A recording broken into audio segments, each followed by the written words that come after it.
Some people carry a company on their shoulders. Others carry a child. The strange thing is that the world only notices one of them.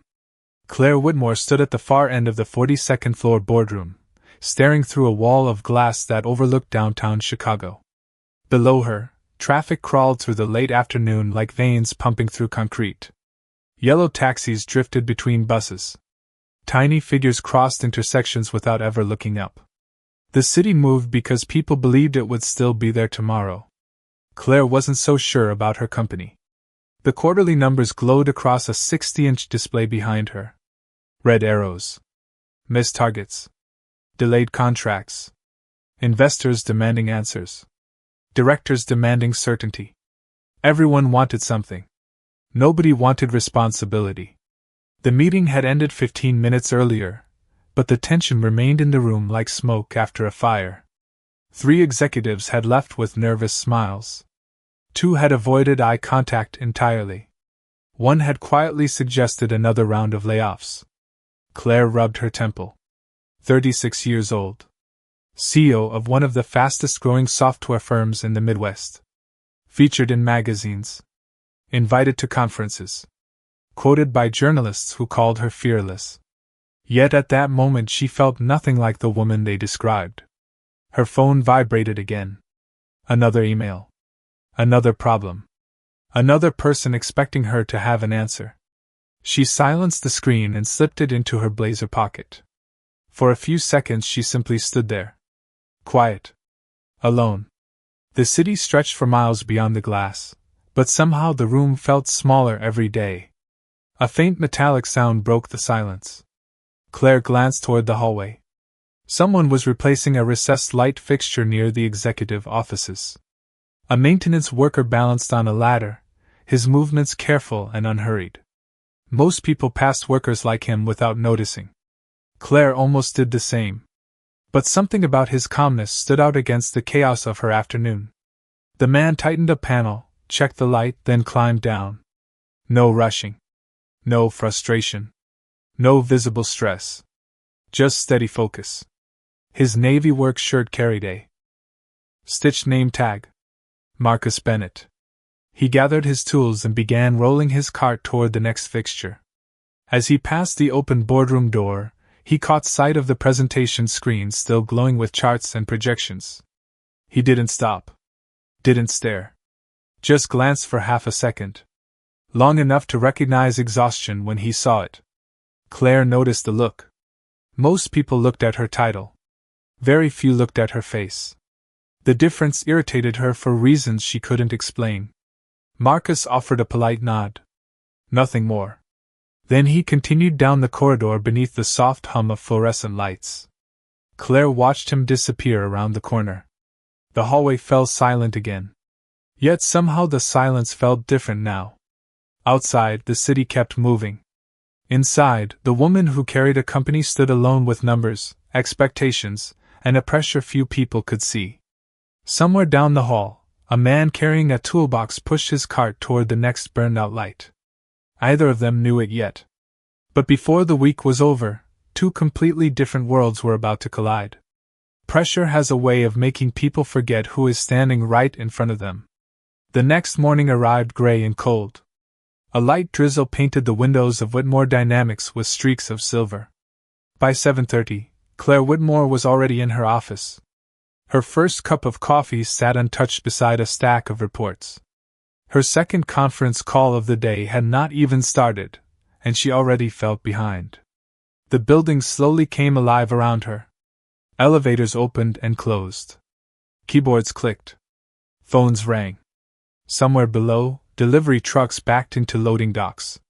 The rhythm of another workday had begun. Claire stared at a spreadsheet filled with forecasts she no longer trusted. Numbers could tell stories. The problem was that they rarely told the whole truth. A soft knock interrupted her thoughts. Her assistant stepped inside carrying a tablet. The Denver investors moved their call up 30 minutes. Claire closed her eyes briefly. Of course they did. Should I reschedule the operations review? No. The technology team? No. Lunch? Claire almost laughed. What lunch? Her assistant offered a sympathetic smile before disappearing back into the hallway. 5 minutes later, Claire finally stood and left her office. She needed air. Or at least the illusion of it. The executive floor was unusually quiet. Most employees were still settling into their morning routines. She walked toward the corner lounge where floor-to-ceiling windows overlooked Lake Michigan in the distance. Halfway there, she noticed a maintenance cart parked beside an open ceiling panel. Marcus Bennett stood beneath it, replacing a damaged wiring component. A small radio rested on the cart, playing soft jazz barely above a whisper. The music felt strangely out of place in a building powered by deadlines. Marcus glanced down as Claire approached. "Morning, ma'am." "Morning." He returned to his work. No nervousness. No attempt to impress her. No awkward small talk. Just simple professionalism. Claire found herself watching him for a moment longer than necessary. "You seem unusually calm." Marcus looked up. "Depends on who you ask. Most people around here are already stressed." He smiled faintly. "Most people have meetings." Claire folded her arms. "You think replacing wires is easier than running a company?" Marcus tightened a connector before answering. "I think every job feels heavy to the person carrying it." The response landed somewhere she did not expect. Not because it challenged her. Because it sounded honest. Claire stepped closer to the window. Rain tapped softly against the glass. "People assume leadership is glamorous. People assume a lot of things." She looked at him. "You have no idea what this job is like." Marcus nodded. "Probably not." Something about the answer bothered her. Not arrogance. The opposite. Acceptance. As though he had no interest in competing over who suffered more. Claire shook her head. "You would not last a week in my world." The words slipped out before she could stop them. Not cruel. Not angry. Just tired. Deeply tired. Marcus paused. The screwdriver rested motionless in his hand. For a second neither of them spoke. The rain continued outside. The radio hummed softly beside the cart. Somewhere down the hall an elevator bell chimed. Then Marcus reached into his shirt pocket and pulled out a small folded photograph. The edges were worn from years of use. He looked at it briefly before returning his gaze to Claire. His expression never changed. No resentment. No offense. Only quiet certainty. And when he finally spoke, his voice was calm enough to stop the morning in its tracks. "Maybe not," he said. "But my daughter would not survive without me." The strongest words are often spoken without trying to win an argument. For a moment, the hallway seemed to forget how to breathe. Claire stood motionless beside the window. Marcus slipped the photograph back into his pocket as carefully as someone returning a treasured possession to its rightful place. Then he picked up his screwdriver and continued working. Just like that. No dramatic pause. No speech. No attempt to make a point. The conversation was over for him. Somehow that made it harder for Claire to walk away. Most people wanted something from her. Approval. Resources. Promotions. Contracts. Recognition. Marcus had asked for none of it. He had simply answered her. She watched him secure the final wire before closing the access panel overhead. His movements remained steady. Unhurried. The same calm she had noticed earlier. Yet now it felt different. Less like confidence. More like responsibility. A responsibility she could not see. Her phone vibrated again. Another incoming call. Another crisis demanding attention. She glanced at the screen and silenced it without reading the message. "How old is your daughter?" she heard herself ask. Marcus climbed down from the ladder. 9. Just one child? Just one. He smiled faintly. More than enough excitement for me. Claire almost smiled back. Almost. Instead, she looked away first.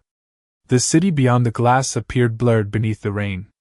Tiny figures hurried along sidewalks carrying umbrellas against the weather. Everyone moving towards something. Or away from something. "What is her name?" Claire asked. Ava. The answer came instantly. No hesitation. The kind of answer a parent carried close to the heart. She likes science. Hates vegetables. Thinks every dog should be adopted. And believes I can fix absolutely anything. Claire folded her arms tighter. Can you? Marcus chuckled softly. Not even close. The laugh surprised her. Not because it was loud. Because it sounded genuine. She could not remember the last time she had laughed that way herself. A notification flashed across her phone again. This time it was marked urgent. The board wanted revised projections before noon. She stared at the screen for several seconds before sliding the phone back into her pocket. You should probably answer that, Marcus said. Probably. Neither moved. Somewhere down the corridor, two executives stepped out of an elevator. They noticed Claire immediately and changed direction toward another hallway. Even from 50 feet away, people adjusted themselves around her. Around her title. Around her authority. Marcus did not. He simply began organizing tools inside his cart. Claire noticed the worn edges of the toolbox handle. The coffee stain on the maintenance schedule clipped to the side. The faded family photo tucked beneath a clear plastic cover near the top shelf. Small things. Ordinary things. Things she rarely paid attention to. Suddenly they felt important. Do you ever worry? She asked quietly. Marcus looked up. Every day. About Ava? About rent. School. The future.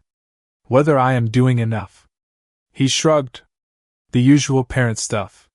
Claire stared at him. She had expected a different answer. Something inspirational. Something noble. Instead, she got honesty. Plain and unfiltered. Marcus closed the toolbox and rested one hand on the cart handle. The truth is, nobody really knows what they are doing. Claire blinked. That is comforting. It is not supposed to be comforting. His smile returned. It is just true. For the first time that morning, Claire laughed. A small laugh. Brief. Almost invisible. But real. The sound surprised both of them. And as Marcus pushed his cart toward the next hallway, leaving only the faint hum of rolling wheels behind, Claire remained by the window wondering why a 5-minute conversation with a maintenance worker felt more honest than half the meetings she had attended all year. Some conversations. And when the words stop, the important ones follow you home. That evening, the rain had disappeared, but the clouds remained. Chicago glowed beneath them in scattered reflections of traffic lights and office windows. Claire Whitmore stood alone in her penthouse apartment overlooking the city. A glass wall stretched from floor to ceiling. 20 years earlier, she would have thought a view like this meant success. Tonight it felt like distance. Her laptop sat open on the dining table. 3 unread reports waited for her attention.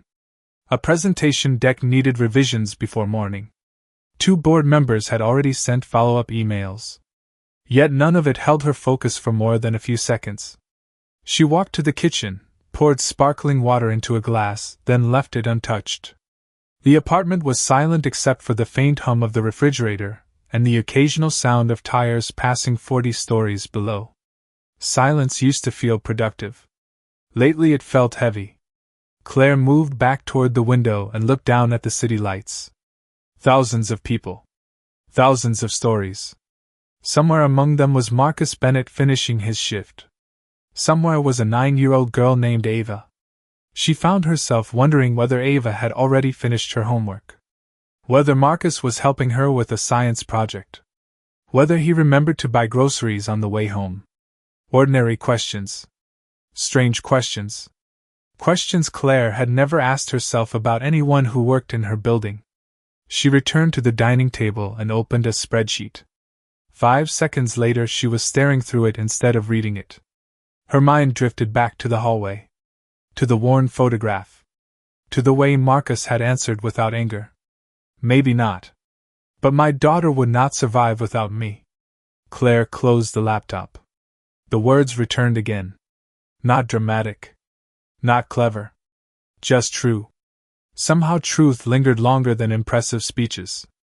She walked toward a bookshelf near the living room and stopped in front of a framed photograph. The picture showed her standing beside her father 15 years earlier. Both smiling. Both convinced the future was under control. Her father had built the company from a rented warehouse and 3 folding tables. Claire remembered watching him miss birthdays, skip vacations, cancel dinners. Not because he did not care. Because he believed sacrifice was part of responsibility. At the time she resented it. Now she understood it.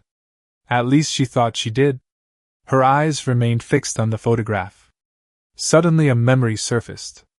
She had been 11 years old. A thunderstorm had knocked out power across their neighborhood. She remembered sitting by a flashlight while her father worked late into the night restoring a system failure at the company. When he finally came home after midnight, exhausted and soaked from rain, he had still stopped to help her finish a school project before going to bed. Claire had not thought about that moment in years. Yet now it felt strangely connected to the conversation in the hallway. Different worlds. Similar burdens. Her phone buzzed across the table. She glanced down. The message came from a board member asking for revised projections before sunrise. Claire looked at the screen for several seconds before setting it face down. For the first time in months, she did not answer immediately. Instead, she walked back to the window. Below her, countless lights shimmered against the dark streets. Somewhere beyond those lights, a father was probably helping his daughter prepare for tomorrow. And for reasons she could not explain, that simple image stayed with her longer than any financial forecast ever had. People reveal themselves when they think nobody is watching. The following week arrived with clear skies and a sharp October wind rolling off the lake. Whitmore Dynamics moved at its usual pace. Meetings filled calendars. Deadlines chased deadlines. The company looked efficient from the outside. Inside, everyone was working harder than they admitted. Claire tried to focus on quarterly planning, but her attention kept drifting. Not toward financial reports. Toward people. It started almost accidentally. One morning she noticed Marcus helping a young receptionist carry 3 heavy boxes of promotional materials into a storage room. He did not make a show of it. He simply saw someone struggling and stepped in. The receptionist thanked him. Marcus nodded and returned to work before the conversation could become anything more. Another day, Claire watched from a conference room window as a new employee stood confused in the lobby holding a visitor badge and a map of the building. Before anyone else reacted, Marcus walked over and quietly pointed her in the right direction. 30 seconds later he was gone again, pushing his cart toward another hallway. Small moments. Easy to miss. Yet Claire kept noticing them. It bothered her at first. She told herself she was being distracted. That she had more important things to focus on. But each time she passed him, she saw the same thing. Patience. Not the polished patience people performed during presentations. Real patience. The kind that appeared when nobody important was looking. Late Thursday afternoon, Claire left a strategy meeting that had stretched nearly 2 hours beyond schedule. Her head ached. Her inbox had doubled. The elevator ride to the executive floor felt longer than usual. As the doors opened, she heard laughter. Genuine laughter. Not corporate laughter. Not networking laughter. Real laughter. She followed the sound toward a break area near the operations wing. There she found 3 junior employees gathered around a small table. Marcus stood nearby replacing a damaged ceiling tile. One of the employees was telling a story about accidentally sending an unfinished report to an entire department. The others laughed. Even Marcus laughed. The tension that usually lived inside office walls seemed absent from that corner of the building. Claire remained unnoticed for a moment. Then one of the employees spotted her and immediately straightened in his chair. The others followed. The laughter vanished. The room changed. Claire felt it happen. The shift was instant. Professional. Respectful. And strangely sad. Marcus glanced toward her. His expression remained unchanged. "Good afternoon, Ms. Whitmore." "Good afternoon." The employees quickly returned to their desks. Within seconds, the break area was quiet again. Claire looked around the room. Empty coffee cups. Half-finished notes. A forgotten jacket draped over a chair. Evidence of ordinary people living ordinary days. She turned toward Marcus. They seem comfortable around you. Marcus adjusted the ceiling panel before answering. Most people relax when they stop worrying about impressing someone. Claire absorbed the comment in silence. It was not criticism. If anything, it sounded like an observation. Yet it lingered. She thought about every room she entered. Every conversation that changed because of her title. Every smile that arrived half a second too quickly. Marcus secured the final tile and climbed down. You know, Claire said carefully, I am starting to think everyone in this building likes you. Marcus laughed softly. Not everyone. Most of them. He shrugged. That is because I do not have the power to make their week harder. Claire expected the remark to sting. Instead, it made her smile. Just a little. As Marcus pushed his cart toward the next corridor, Claire remained where she was, watching him disappear around the corner once again. For the second time that week, she found herself thinking the same thing. The more she observed Marcus Bennett, the less she understood how someone carrying so much responsibility could move through the world with such quiet ease.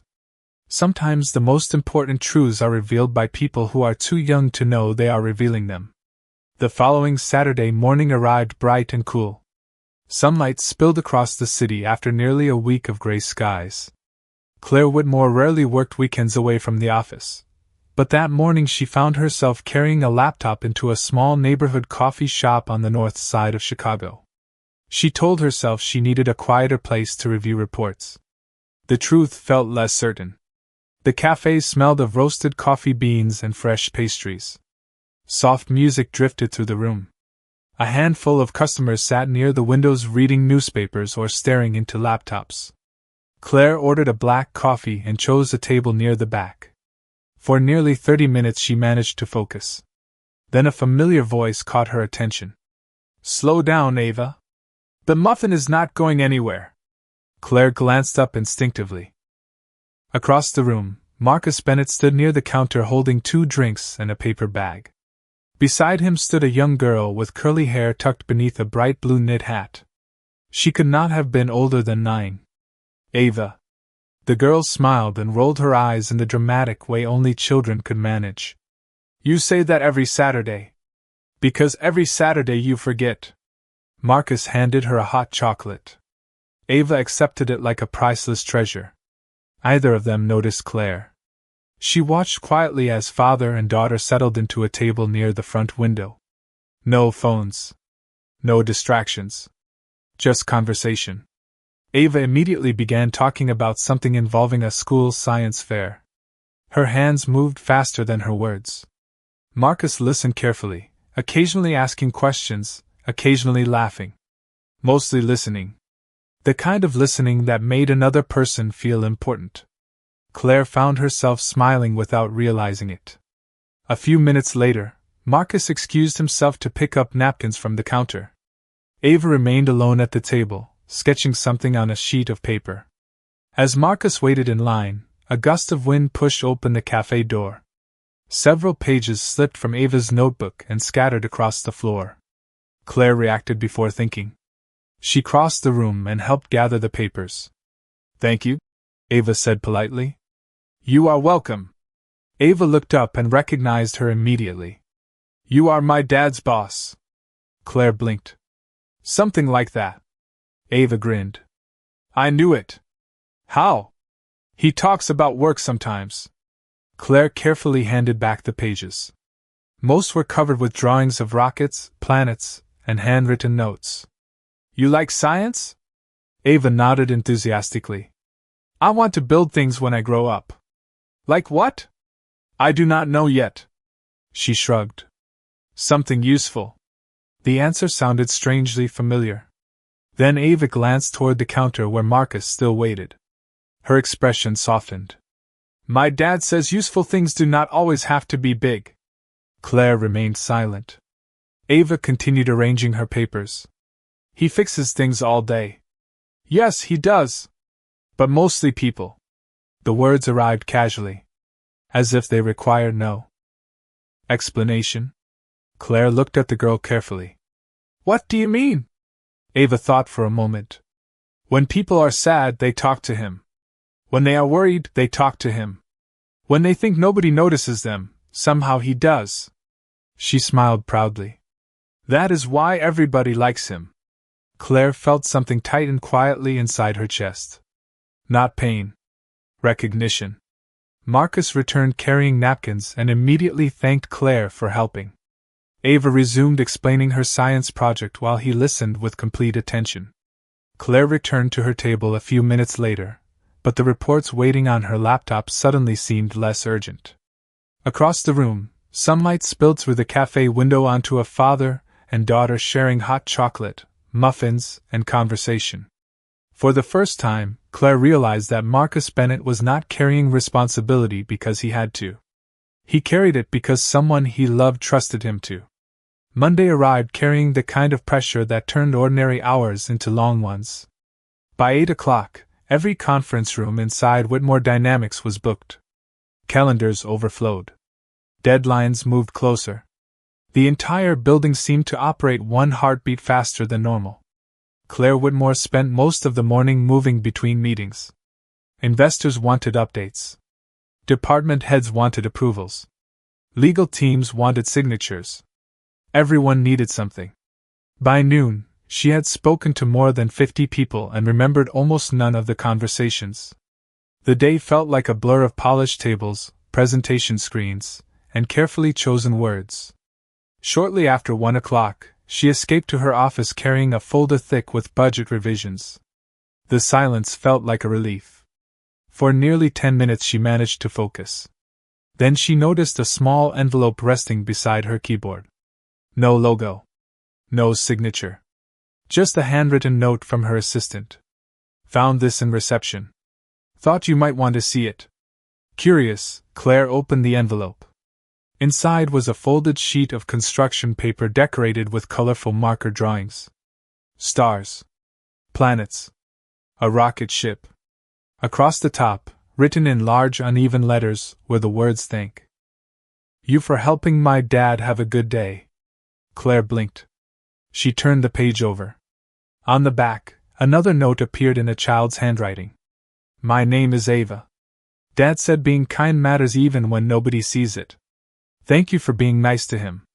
Claire stared at the paper for several seconds. The room suddenly felt quieter. She read the words again. Then once more. Nothing complicated. Nothing polished.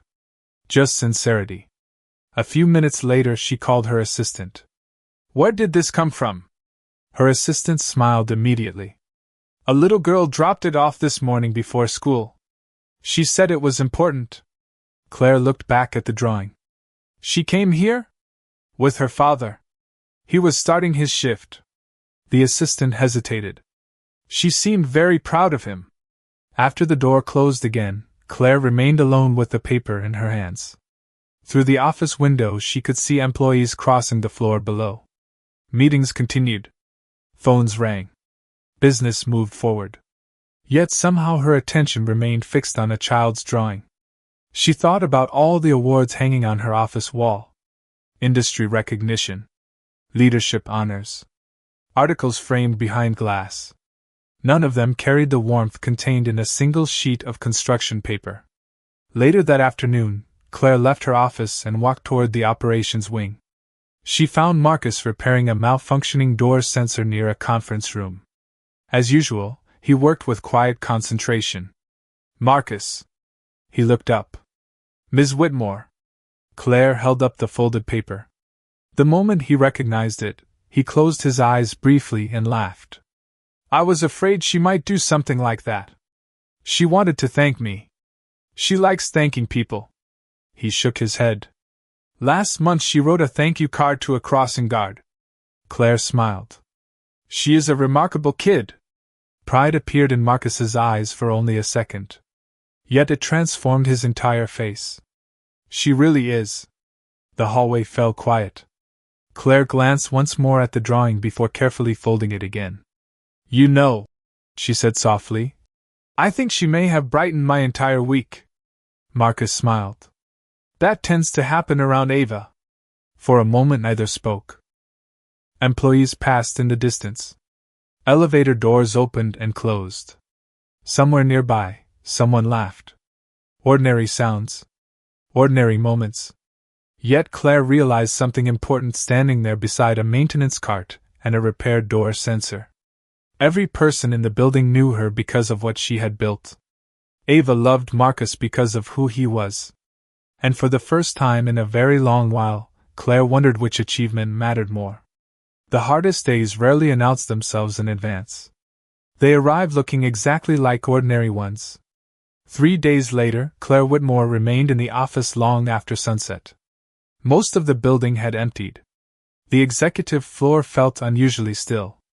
Outside the glass walls, Chicago shimmered beneath a blanket of lights stretching toward the horizon. Inside, only a handful of offices remained occupied. Claire sat alone at the conference table reviewing documents for a partnership deal that had become increasingly complicated. Weeks of negotiations were beginning to unravel. New conditions appeared every day. Deadlines shifted. Expectations grew. The pressure felt endless. Around 8:30, she removed her glasses and rubbed her eyes. Her head ached. Her coffee had gone cold hours earlier. For several minutes she simply stared at the city beyond the window without really seeing it.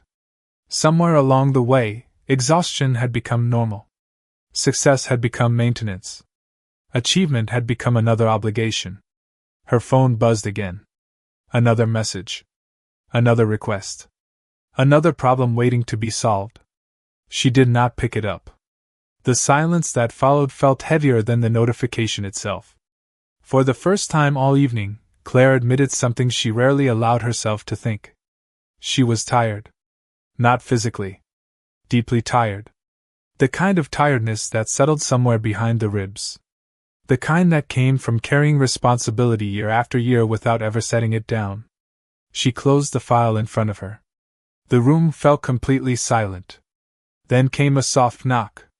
Claire looked up. Marcus Bennett stood in the doorway holding a maintenance checklist. Sorry, he said. I did not realize anyone was still here. Claire almost laughed. Apparently neither did I. Marcus glanced around the empty floor. Long day? The question was simple. Yet something about it felt different from every version she had heard before. He was not asking because it was polite. He was asking because he genuinely wanted the answer. Claire looked away toward the window. Long month. Marcus nodded once. No advice. No motivational speech. No attempt to fix anything. He simply accepted the answer. Then he disappeared briefly down the hallway. A few minutes later he returned carrying a paper cup. Fresh coffee. Black. He placed it on the table and started to leave. Marcus. He paused. Yes? Claire looked at the cup. You did not have to do that. I know. He smiled gently. But it seemed like you could use it. She wrapped both hands around the warm paper cup. The heat felt surprisingly comforting. Thank you. Marcus nodded and turned toward the hallway again. Then Claire spoke before she could stop herself. How do you do it? He looked back. Do what? Carry everything. The question hung in the air. Marcus considered it for a moment. I do not carry everything. Claire frowned. It looks like you do. He smiled faintly. No. His gaze softened. I carry today. The words settled quietly between them. Tomorrow will show up whether I worry about it or not. Claire looked down at the coffee. That sounds impossible. Some days it is. Marcus shrugged. But Ava still needs breakfast. Bills still need paying. Life keeps moving. He paused. So I try to move with it. Mather spoke for several seconds. The city lights reflected across the conference room glass. Somewhere below, traffic flowed through the streets. Marcus finally nodded toward the coffee. Do not let it get cold. Then he walked away. Claire remained seated alone at the table. The coffee steamed softly in front of her. For the first time all week, she did not feel like she needed an answer. She simply sat there listening to the quiet. And somehow the quiet no longer felt empty. Two people can live in completely different worlds and still carry the same loneliness. A week later, the first signs of winter began to touch the city. The wind arriving from the lake felt colder now. Trees lining the streets had surrendered most of their leaves. Inside Whitmore Dynamics, another quarter was drawing to a close. Reports were finally stabilizing. Deadlines were being met. The company was moving forward again. On paper, everything looked successful. Yet Claire Whitmore found herself measuring success differently than she had a month earlier. Late Friday afternoon, she stepped out of a board meeting and walked toward the executive lounge overlooking the city. The room was empty except for one person. Marcus Bennett stood near the window replacing a burned-out light fixture. The ladder beside him looked almost familiar now. Claire smiled slightly at the thought. Marcus climbed down and noticed her. "Good afternoon." "Good afternoon." For a moment neither said anything. The city stretched below them beneath a sky painted in pale shades of orange and blue. Rush hour traffic had already begun. Thousands of headlights moved through the streets like streams of light. Claire stepped closer to the glass. "Beautiful view." Marcus nodded. "It is. I spent years believing this was the reward." Marcus glanced outside. "And now?" Claire folded her arms loosely. "Now I think it is just a view." The answer surprised even her. Marcus smiled. "Views are nice too." A soft laugh escaped her. Then silence returned. Comfortable silence. The kind that no longer needed filling. Claire watched the city for several seconds before speaking again. "I owe you an apology." Marcus looked genuinely confused. "For what?" "For assuming things." She paused. "About your life." Marcus leaned lightly against the ladder. "Everybody assumes things." "Still." Claire shook her head. "I thought responsibility belonged to people like me." Marcus studied the skyline before answering. "Responsibility belongs to anyone who loves somebody." The words settled quietly between them. Claire thought about Ava. About the drawing still pinned beside her desk. About Saturday mornings at the coffee shop. About a father who never seemed too busy to listen.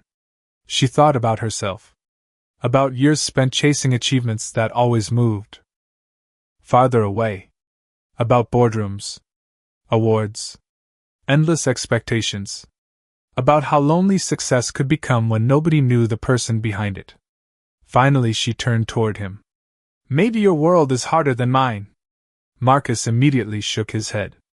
"No." Claire frowned slightly. "No? I do not think life works that way." He looked back toward the city. "I think your world has challenges I will never understand." Then he smiled gently. "And mine has challenges you will never understand." Claire followed his gaze toward the streets below. Parents were probably picking up children from school. Nurses were ending long shifts. Delivery drivers were finishing routes. Business owners were closing stores. Everyone carrying something invisible. Everyone doing their best. "Different worlds," she said quietly. "Different worlds," Marcus agreed. "Same weight sometimes." The setting sun reflected across the glass. For a moment the entire city seemed covered in gold. Neither moved. Neither spoke. They simply stood there looking out at thousands of lives unfolding beyond the window. Claire realized she no longer saw Marcus as a maintenance worker. She saw a father. A man. A human being carrying responsibilities with dignity. Marcus, meanwhile, saw neither a title nor a position. He saw someone trying her best beneath a burden most people never noticed. The light fixture above them flickered once, then shined steadily. Marcus gathered his tools. Claire remained by the window. Outside, Chicago continued moving beneath the evening sky. Inside, two very different lives had quietly changed each other. Not through power. Not through status. Not through grand gestures. Simply through understanding. And as Marcus disappeared down the hallway and Claire watched the city glow into night, both carried the same lesson forward. Every person is fighting a battle that cannot be seen. The kindest thing we can do is remember that before we decide how heavy their world must be.